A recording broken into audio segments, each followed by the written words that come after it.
All right, get ready, because we're diving deep into the Queen of Corinth today. Ooh, yes. We're going to untangle all those crazy plot twists Right.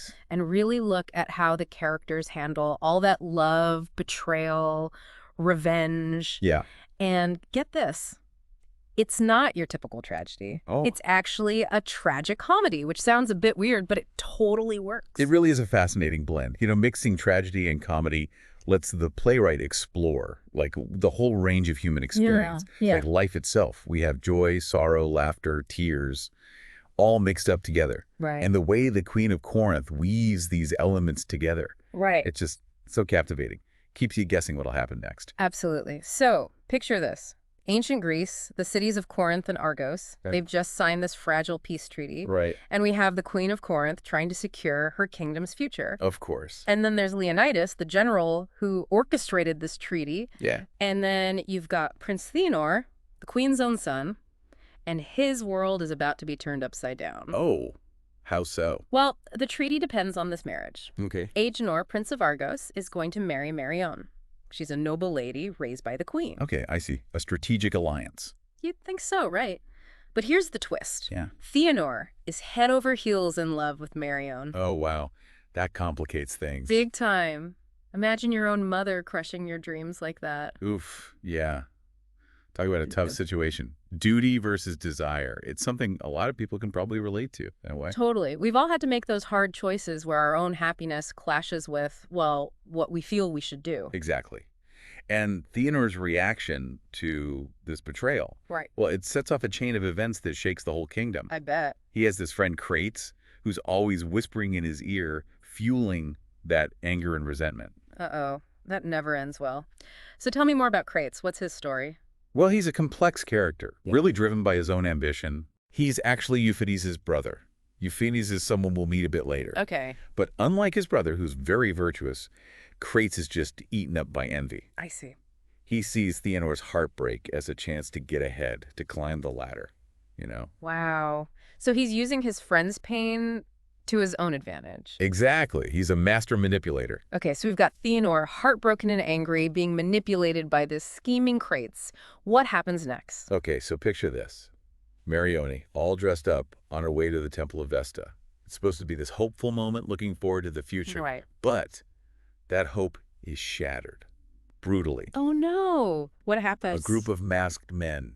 They ambush her, attack her. It's awful. Just awful. That's terrible. It's a reminder that even someone of noble birth wasn't safe back then. Exactly. It was a dangerous time. So what does Marione do? How does she cope with this trauma? She's utterly devastated, as you can imagine. Of course. Not just physically violated, but her honor, her security, it's all gone. Yeah. In her despair, she pleads to marry her attacker. Really? Why would she do that? It was the only way, she thought, to salvage her reputation.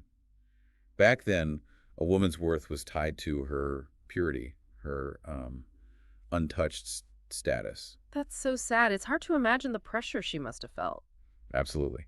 She's seeking justice, but the system seems rigged against her. So, did anyone suspect Theanor? This is where it gets really twisted. The mastermind behind the attack. It was Theanor. Whoa, hold on. Really? Yeah.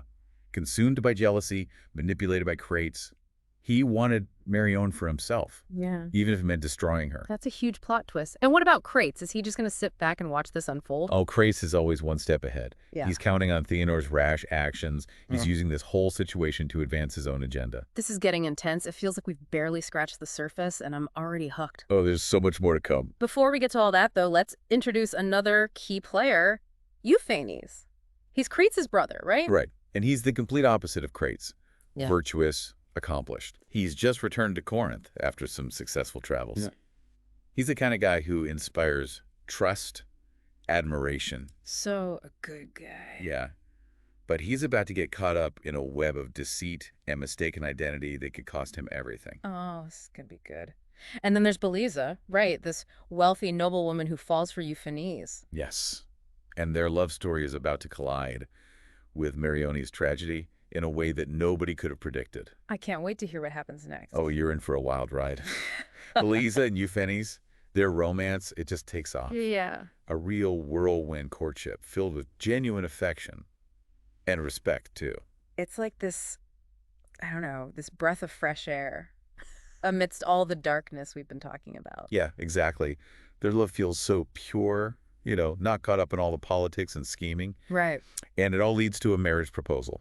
Okay. And the queen, she approves. Wait, really? The queen? That's surprising. I mean, she just arranged that other marriage purely for political reasons. It is interesting, isn't it? Yeah. Shows you, though, that the queen's got layers. She's a sharp politician, sure, but Yeah. she can also recognize genuine merit.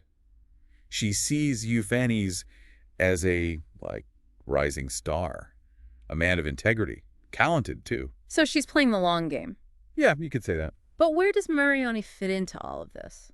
Well, this is where things take a really dark turn. Oh, no. Remember that ring, the one Euphanes gave Belisa? Yeah. Well, it's the same ring Marioni saw in her attacker. Oh, this can't be good. It's just awful timing, really. Yeah. Cruel twist of fate. Yeah. Marioni, she's still traumatized, right?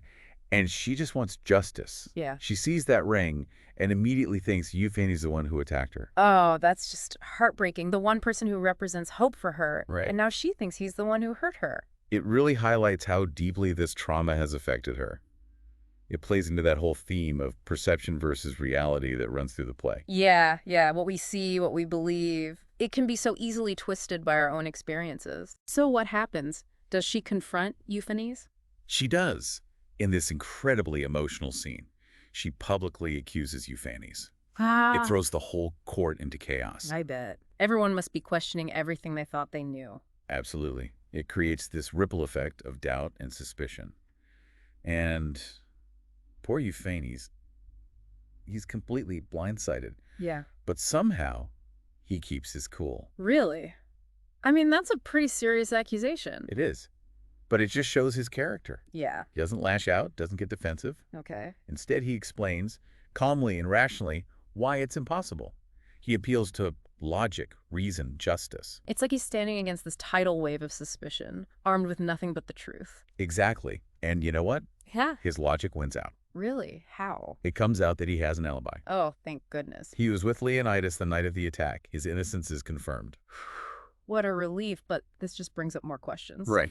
If Euphanes didn't attack Marioni, then who did? And what about Theanor? Is he going to get away with it? Well, the queen, she's furious now. An innocent man was almost condemned. She vows to uncover the truth, and this is where you see her strength, her integrity. Right. She's not swayed by personal feelings or politics. Yeah. Her commitment to justice is absolute. Even if it means confronting her own son. Exactly. But before we dive into all that, what about Onos? Onos. Oh, yeah.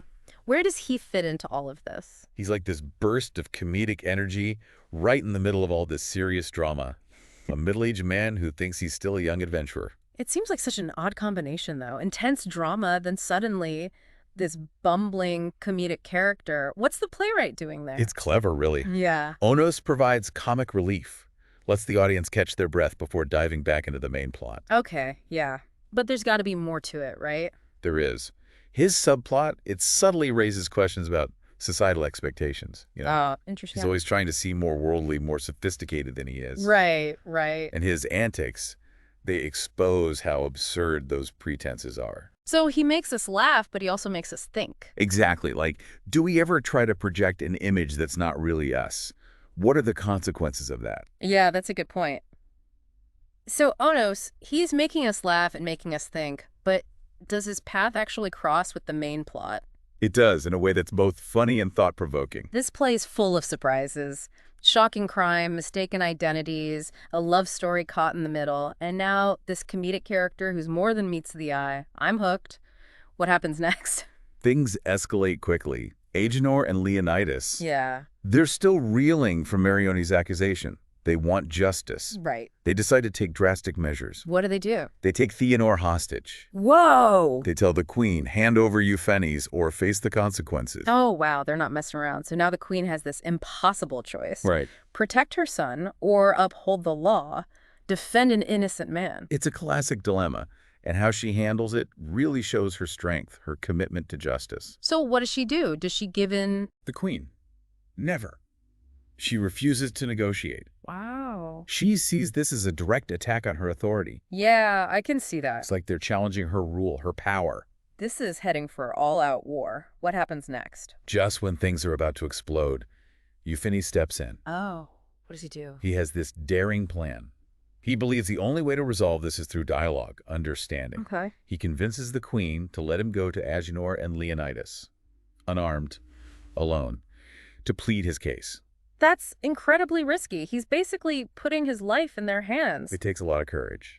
But that's Euphenes. Yeah. He wants to prove his innocence, prevent more bloodshed. So he ghosts them. What happens? It's intense. Euphenes, surrounded by armed men, Yeah. he calmly, eloquently defends himself. Wow. He appeals to their reason, their sense of justice. Does it work? It's incredible. He convinces them he's not the rapist. Wow. Just by talking to them. The power of his words, his conviction, it wins them over. That's amazing. How does he do it? He points out the inconsistencies, Right. no motive, the fact he was with Leonidas that night. He connects the dots. It's proof that even in these supercharged situations, clear thinking can prevail. Exactly.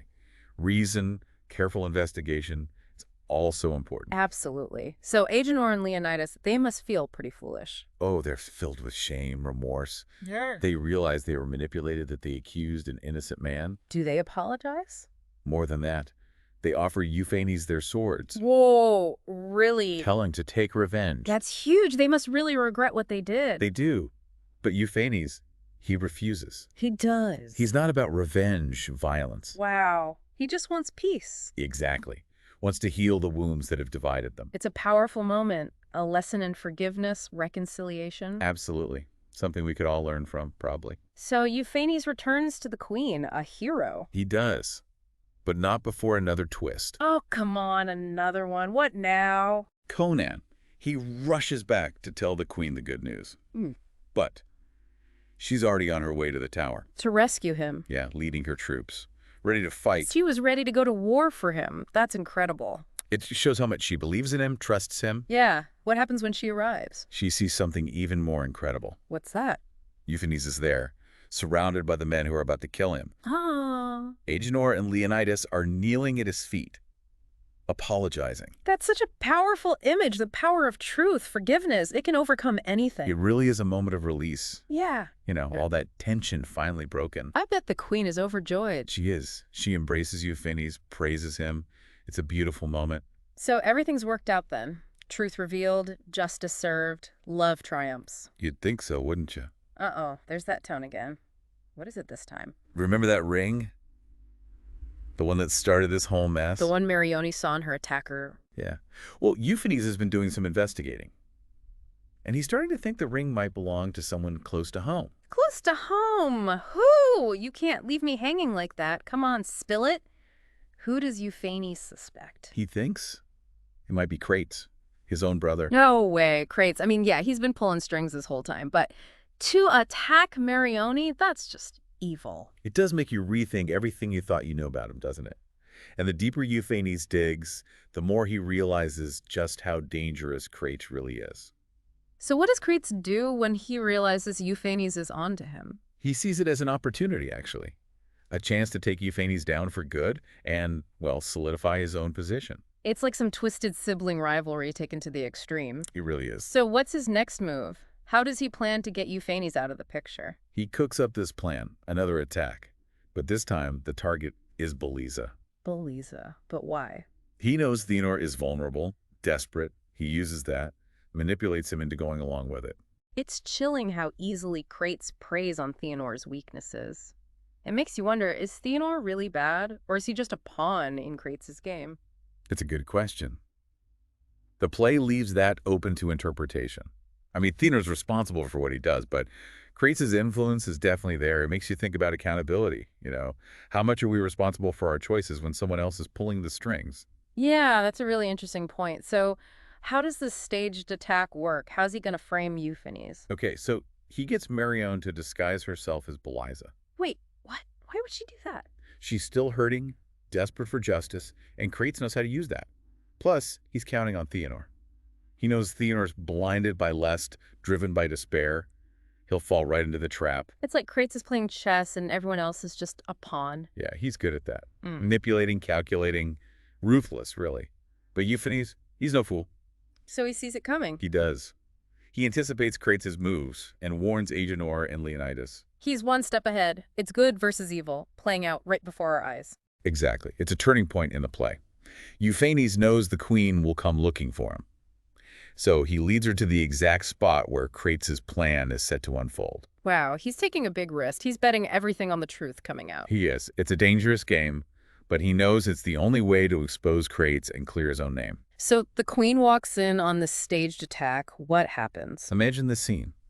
The queen, she sees her own son about to assault Marione, who he thinks is Beliza. Oh, man. That's got to be a tough moment. It is. She's horrified, heartbroken. It's like the climax of the play, right? All the lies, the secrets, everything comes crashing down. Right. Thenor's guilt, it's undeniable. No more arguments, no alibis. Krates' plan has backfired spectacularly. What does the queen do? She's furious, of course. Orders Thenor arrested immediately, along with anyone who helped him. That must have been so hard for her own son. It was. But she understands her duty to her kingdom, to the law. It comes before everything else. What about Theonor? Is he executed? He is. But before that, he begs the queen for mercy. Wants to redeem himself somehow. What does he ask for? To marry Marione. Restore her honor before he dies. Wow.